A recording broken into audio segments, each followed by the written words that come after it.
What's up, Boo Crew? Now, I want you to picture a room filled with objects, each one harboring a dark secret, a story of curses, spirits, and terror.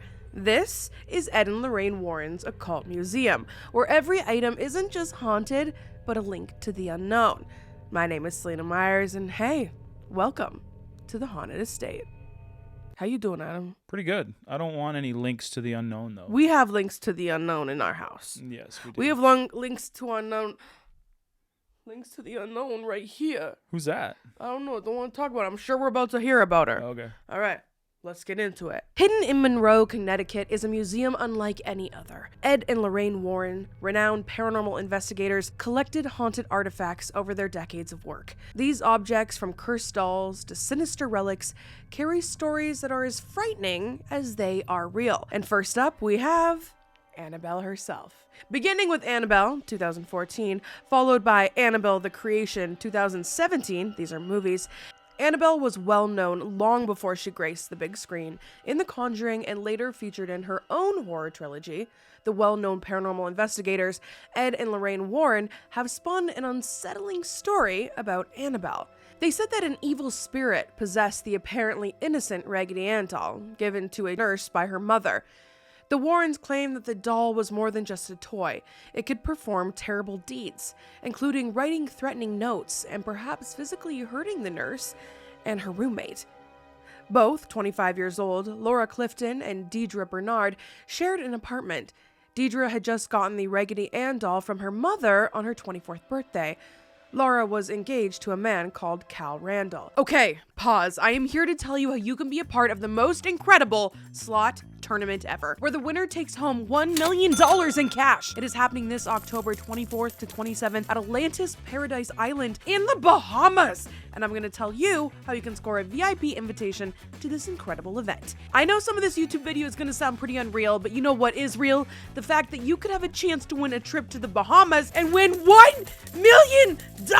All you need to do is download and play Pop Slots for a chance to win a trip for you and a guest to the Bahamas and a seat at the My VIP World Tournament of Slots. There are opportunities to win happening all summer long. Just download and play Pop Slots or any of the other award-winning My VIP casino apps and see if you have what it takes to win. This insane event is going to bring together slot enthusiasts from the digital world and the real world who are going to compete for a top cash prize of $1 million. Woo, woo, woo, woo!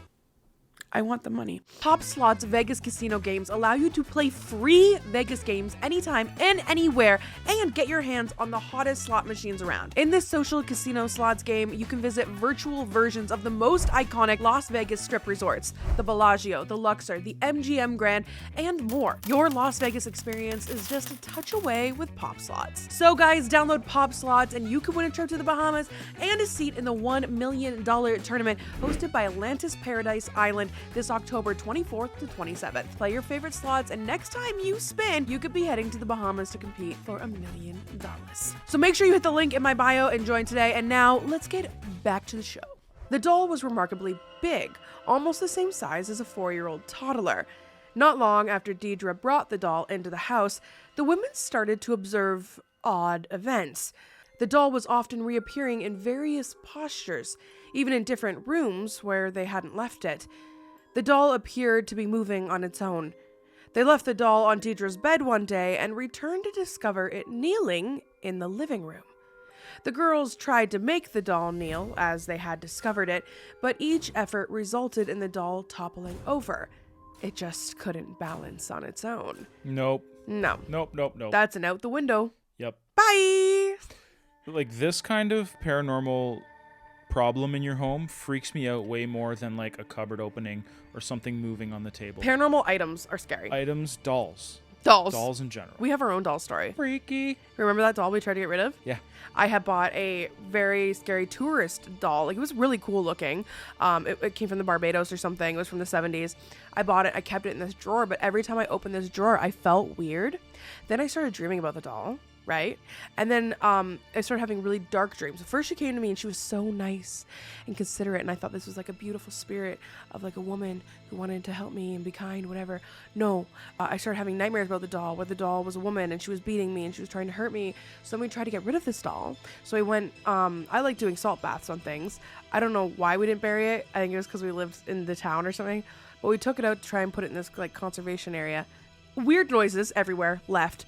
Ended up putting it in a garbage can at a baseball diamond and pouring salt on it. Funny thing What? about that, the conservation area we were at is the one just down the road from us now. Yeah, we literally live near it. Yeah. Weird. Thank gosh it's not there. Thank God it's not there. The girls soon began finding messages throughout the apartment, as if the doll's activities weren't already terrifying. Written in pencil on bits of paper, these notes had frightening words like, "Help Cal," and "Help us." Not only did the women not know the significance behind the messages, Laura's boyfriend Cal wasn't in any apparent danger, but they also couldn't discover a pencil in their apartment that could have been used to write the letters. Laura and Deidre first thought someone might be pulling a sophisticated hoax on them. To find out whether somebody was visiting their flat while they were away, they arranged markers and traps, but there was never any proof of an intruder. Rather, the events connected to Annabelle got even more unsettling. They thought the doll had given them a piece of chocolate as a Christmas gift one day. Another day, they found droplets of blood on it. Seeking solutions, the girls turned to a medium. The medium that they spoke to, you know what, before we even get into this, I had a conversation the other day because I met with a psychic, the lovely Valerie Boyce. I'm going to be very honest. I have been to so many mediums and so many psychics, and I feel like if you have 50 psychics in a room, 5 of them are real psychics at this point. Like a good 1 to 10 ratio. It's a 1 to 10 ratio at this point. I really think so. There's a lot of people, they're there's intuitive. a lot of money to be made with something that you can somewhat fake. And I think that, a lot of them are very intuitive. One time I went to the psychic fair, everyone's like, yes, this psychic, she had so much marketing. Hadn't heard from anyone, but she had so much marketing. They had like people's accounts on the wall and stuff. I'm like, I'm going to her. And I sat there, and I have never been read so wrong in my entire life. She said, in 4 years, I would marry a small Mexican man, but I am married to a large Dutchman. But she went on to say some other things that were so off. It was weird. She said, I was married a small Mexican man. I would have 3 different children by 3 different men, and I would never make more than minimum wage. And we're not saying she's not legit. Like sometimes you just can't get a reading from somebody. And it I doesn't agree. work great every time for everybody. Yeah, but I'm gonna tell you what. I was with 2 people that day who all got a reading from this woman, and we all sat in the car and we're like, "What was that?" So this is a skeptical situation. Yeah, and she went into it like she's like, "No," and I'm like, "No, I'm married." She's like, "No, you're going to marry a small Mexican man in 4 years." And I was like, Okay, damn. let's get on it. It's been like a good 8 since then, so we're good. The medium they spoke with informed them that the property where their apartment presently stood held the spirit of a small child named Annabelle Higgins. Since the nurses were the only young people in the structure, the ghost was supposed to have taken a liking to them. The psychic says that the spirit started playing with them by moving the doll about. Said to be lonely and searching for love, the small girl's spirit asked the nurses if she could live with them by asking to inhabit the doll. The females agreed, wanting to be helpful. Later on, the Warrens said that this was a serious error. They maintained that the inexperience of the medium in handling evil spirits had unintentionally put the nurses at risk. So there's a big thing that goes with this. I understand, you feel a motherly thing. You hear this dead child, you want to give this dead child a place to live. But the truth is, when it comes to demons and stuff, they will play a cute little person to try and get into your life. Where the truth is, we never really know what we're talking to. A lot of the time you'll see in movies, people think that they're talking to dead relatives or dead family, but that's not it at all. It's something else. And that's when you really have to investigate. And again, a lot of people don't know what they're doing. So sometimes just leaving those things alone is cool. Here's my suggestion. You want to ghost hunt. You want to do something. Don't do it in your house. Do it in a structure. Do it in an abandoned building. Still do it in your own house, okay? So at the end of this, the girls had unwittingly let a demonic entity into their lives by inviting the ghost to occupy the Annabelle doll. The Warrens claimed that the building never housed Annabelle Higgins. No spirit of a small child ever existed here. Rather, the nurses came upon a cruel spirit, a demonic power. The doll seemed to get stronger as her actions got more vigorous. Cal, Laura's fiance, started having intense dreams where Annabelle attacked him. One especially terrible night, Laura and Cal were left alone in the apartment, and they heard sounds from Deidre's room. Cal heard and went to look and discovered Annabelle. Something sliced his chest as he moved away from the doll, soaking his shirt with blood and leaving 7 claw scars. The Warrens sought a priest to do an exorcism on the apartment, as well on Deidre, Laura, and Cal, since the situation had gotten so severe.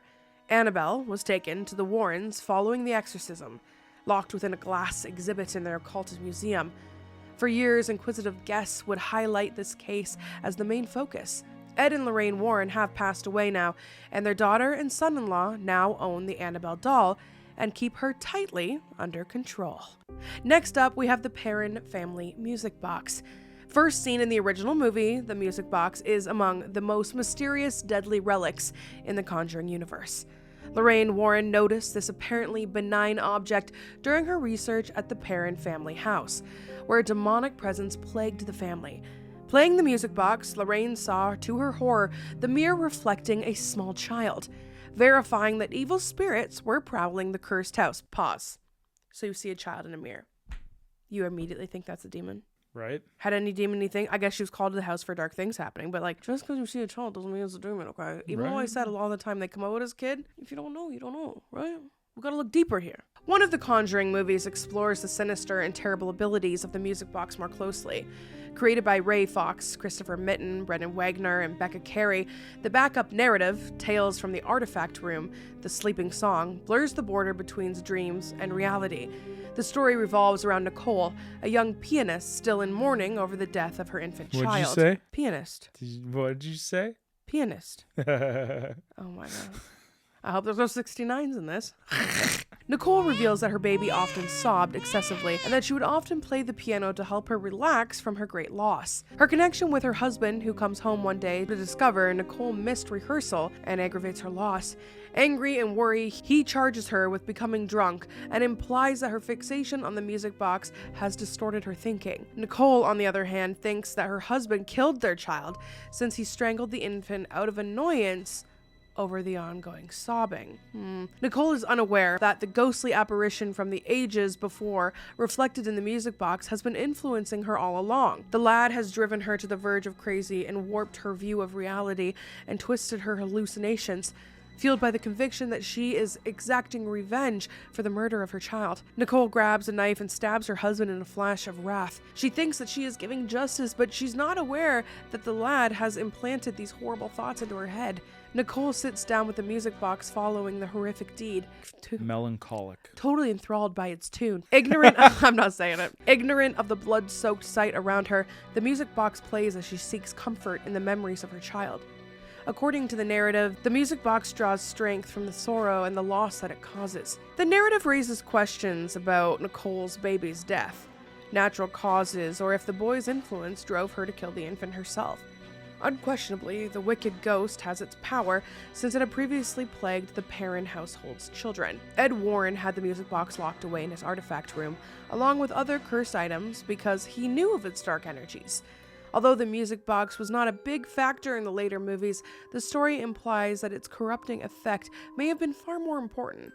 If not for Bathsheba and the evil ghost haunting the Perron family, the music box may have caused considerably more damage, maybe motivating Roger or Carolyn to carry out terrible deeds. Now, next up, one we've all seen, the demonic toy monkey. Within the Warrens' vast collection of supernatural relics is the accordion-playing monkey. I literally have the symbol monkey here. La la la la la la la la. I have no idea where this came from. No idea. No idea at all. This monkey is among some of the most recognizable and disturbing objects in the Conjuring universe. Often seen in the backdrop of their haunted museum, this creepy antique has enthralled visitors with its quiet, threatening presence. The pages of DC Horrors, The Conjuring, The Lover No. 3, just reveals the sources of this unsettling thing at last. I get it, it's a comic book. Okay, now it makes sense. What was that? The narrative explores the sad and ominous past of the monkey, exposing a narrative full of pain and terror that exactly fits the gloomy tone of the Conjuring series. Tim Seeley's The Conjuring, The Lover No. 3 carries readers back to 1930, with its colors by Jordi Belair and the artwork by Kelly Jones. It presents the unfortunate Root family, an unidentified doctor and his nurse Maureen. The doctor starts the narrative by watching Maureen's quick plunge into what he considers to be lunacy. Following the birth of Joey, the newborn child of the Root family, Maureen believes that Joey is an evil spirit rather than a typical infant. Her worries are heightened when the other newborns in the hospital start to show odd marks, which she reads as evidence of something sinister at work. Maureen's worries are dismissed by the doctor, who also believes her to be mentally unwell and assigns the scratches to rodents, therefore guiding Maureen to an asylum. The doctor gives the Root family an accordion-playing monkey in an effort to provide some sort of normalcy, as he helps ease the anguish around Joey's birth. His goal is for the monkey to be a happy diversion, something the family might look back on with nostalgia despite the trying conditions. Far from the comfort, the monkey soon starts to show itself as a forerunner of disaster. The monkey's music plays a sinister soundtrack to the Root's family's sorrow every time disaster strikes.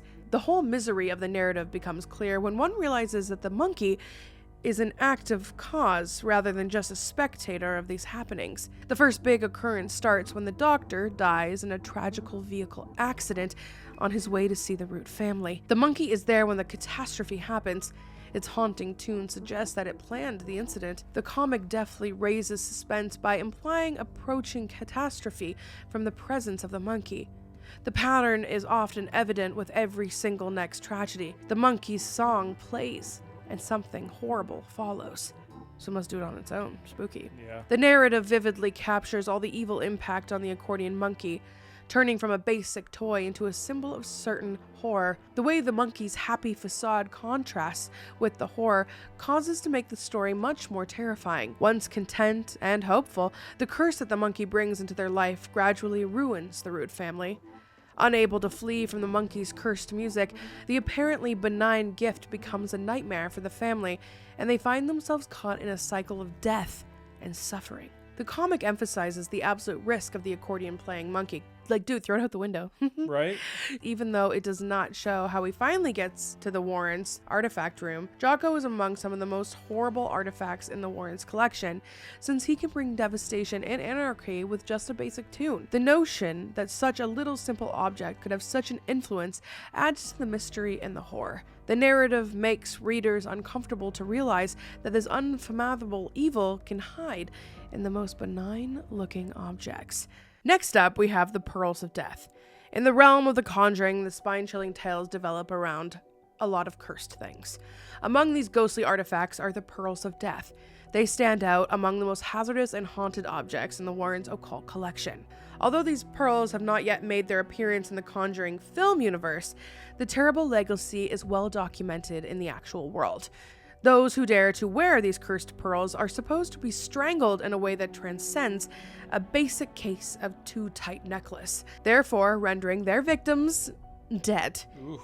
Though the idea of cursed goods is not novel, the Pearls of Death present a particularly horrific illustration. Tony Spurra, the son-in-law of the Warrens, said that these pearls were added to the museum following a woman's allegation that they had tried to strangle her. According to the legend, the pearls around the unhappy woman's neck started to tighten with a life of its own. It was not only a little annoyance or a tight fit, not like she was gaining weight. The pearls reportedly strangled her so severely that she required others to physically rip them off her to save her life. This was something considerably more frightening than just badly sized jewelry. Okay, this is freakier than the dolls. Yeah. I take that back about the dolls. Wearing something around your neck that's haunted and not knowing it, Yeah. definitely my new fear. Spooky. Dreams of a piece of jewelry turning on its wearer are the stuff of horror. Imagine slipping on a lovely set of pearls to discover you are struggling to breathe as they constrict around your neck. The Pearls of Death are among the most perilous objects in the Warrens' collection since the woman went through this horrific reality. Although it's a comfort knowing that now these pearls just lie on museum shelves instead of around someone's neck, their existence nonetheless reminds us of the evil powers that might affix themselves to something that we use every day. Though they haven't shown up in the Conjuring movies yet, the Pearls of Death would suit the universe as a story of cursed and haunted objects rather readily. It would be a cool movie. Yeah. Already, the movies have looked at several cursed objects, each with a sinister impact and a terrible tale, from the Annabelle doll to the music box to the accordion monkey. These objects actively participate in the atrocities that take place, rather than only inert objects. With their history of strangling, the Pearls of Death would be a fitting addition to this collection of evil relics, adding still more layers of fear to the already vast Conjuring universe. Next up, we have the werewolf paws. A terrifying scene in Annabelle Comes Home exposes yet another frightening thing in the Warrens' artifact room. A werewolf claw. Oh god, I hope werewolves are real. Man. Where the hell have you been, Luca? Though it seems like just another eerie relic, this claw is a homage to one of the most strange and horrific cases the Warrens ever came across. The London 1980 werewolf case.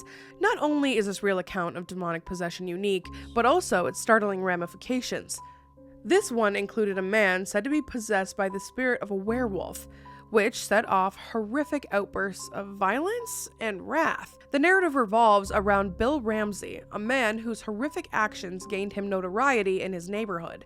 Sometimes with the force of a guy twice his weight, Ramsey's unusual episodes would consist of blacking out and waking up to discover he had attacked people around him, showing remarkably similar actions to those of a wolf. So it was like a guy with sundowners, like, almost. It was like a sundowner slash... We don't know, man. Something weird going on at night. There's a weird chemistry thing that happens in the brain when it gets dark, so maybe he was just not set up right. He would run about on all fours and use his fingers like claws. These events set off local alarm and attracted police attention as they tried to explain how an average man could suddenly display such remarkable and horrible behavior. This is the first account on record of furries. He was the original furry. He was the original furry in the 1800s. Yeah. And also a psycho. Yeah, and a psycho. Ramsey's narrative traveled to the Warrens, who were always on a search for cases involving the supernatural. As the frequency and intensity of the events increased, especially Lorraine Warren connected strongly to Ramsey's case. Ed and Lorraine Warren went to London to see if he was under the control of a wicked ghost or demon. The Warrens had decided that Ramsey's wild outbursts were caused by the evil spirit of a wolf or demon, and they needed a fledged exorcism to release him. Reportedly, the exorcism was successful and happened on American territory. No more tormented by the wolf-like behavior that had haunted him for years, Bill Ramsey was able to go home. Although he never physically changed into a werewolf, his behavior during his episodes was sufficient to persuade those who saw it as something well beyond the norm of a person's actions. The Warrens' participation in the case enhanced their reputation as paranormal investigators, handling the most unusual and threatening facets of the supernatural. Okay, guys, now this is a funny one. We're going to talk about a haunted brick, all right? So apparently one of the most spooky objects kept in the Warren Occult Museums is a basic brick. But its roots are at Borley Rectory, one of the most haunted sites in England. Okay, that's cool. Designed as a dwelling for Borley's rector in 1862, this house was not a typical construction job. It became well known over the years for being a hub of paranormal activity, among the most horrible haunted homes in the United Kingdom. Damn. Wow. When a fire tore through the Borley Rectory in 1939, the structure was left in ruins. The remnants were totally destroyed by 1944, but not before the place attracted attention of paranormal research. Renowned paranormal researcher Harry Price was among the most famous people to investigate the strange events at Borley Rectory. His studies not only served to heighten the terrible reputation of the mansion, since he documented several paranormal experiences, including sightings of a ghostly nun, a phantom car passing by, and the eerie sounds of horse-drawn carriages on the grounds. Local legends hold that a sad love story is the source of the ghostly nun stalking the premises. The story goes of a nun who developed feelings for a monk from a nearby convent. Their forbidden love caused them to try an elopement, but they were soon found. The monk was taken to the gallows as punishment, and the nun met an even more terrible destiny. She was locked alive inside the nunnery walls. Her restless soul thought to always be prowling Borley Rectory in quest of the monk she once loved. Although the narrative is sad, it gives the frightening incidents claimed at the rectory a moving layer. When the then owners, Guy Eric Smith and his wife, reported unusual and inexplicable incidents in 1928, the earliest known accounts of ghostly activity at Borley Rectory arose. Troubled by the events, they got in touch with a nearby newspaper, which dispatched Harry Price to look at it further. Spending a year at Borley Rectory, Price recorded a great spectrum of poltergeist events. Among these were unexplained knockings, objects moving on their own, and eerie experiences with the dead former occupant, Reverend Harry Bull, who had died in the house. The Smiths left the residence since the mysterious activity continued, even with their efforts to clean the premises. The next residents of Borley Rectory, Reverend Lionel Foster and his wife Marianne, too, became victims of the strange events. Still, the poltergeist behavior during their visit was far more forceful. Their experience at Borley Rectory was even more horrific, with the reports of broken windows, shattered glass, and physical assaults on Marianne, who was supposedly thrown from her bed in the middle of the night. Oh, God. Hell to the no! Finally destroyed by a fire allegedly started by an oil lamp in 1939, the house, though its notoriety as one of the most haunted homes in the United Kingdom, continues. The property was left in ruins until its demolition in 1944.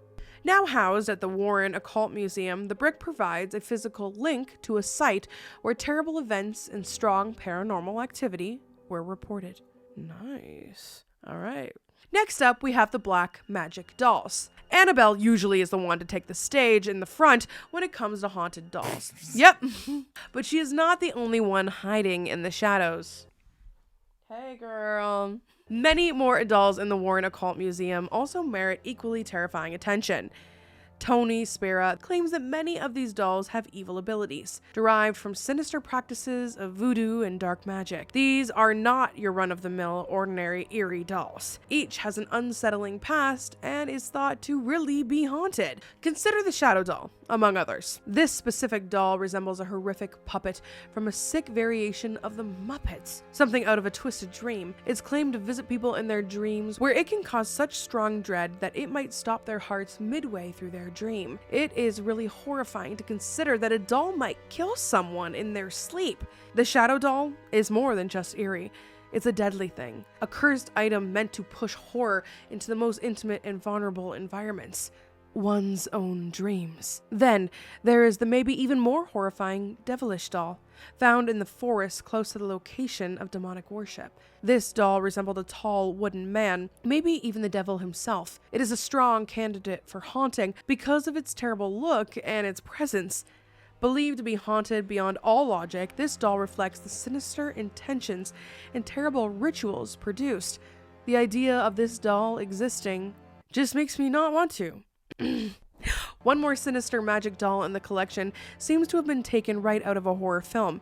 It is a great source of anxiety because of its off-color look, its facelessness, and it's encased in glass to hold its evil. Dolls like this one have been utilized in different rites, whereby dark magic and voodoo were called to curse them. Possessing such a doll is terrifying. It's like admitting a curse onto your house, one that may bring unspoken disaster. One especially disturbing doll lacks eyes and lips and is extremely unsettling because of its absence of facial traits. A doll that cannot see or talk, but nevertheless radiates evil, is quite unnerving. Like the others, this doll results from dark rite, meant to be an object of horror and evil. Every one of these dolls would be readily a focus of a horror movie. These are the kinds of objects dreams are composed of.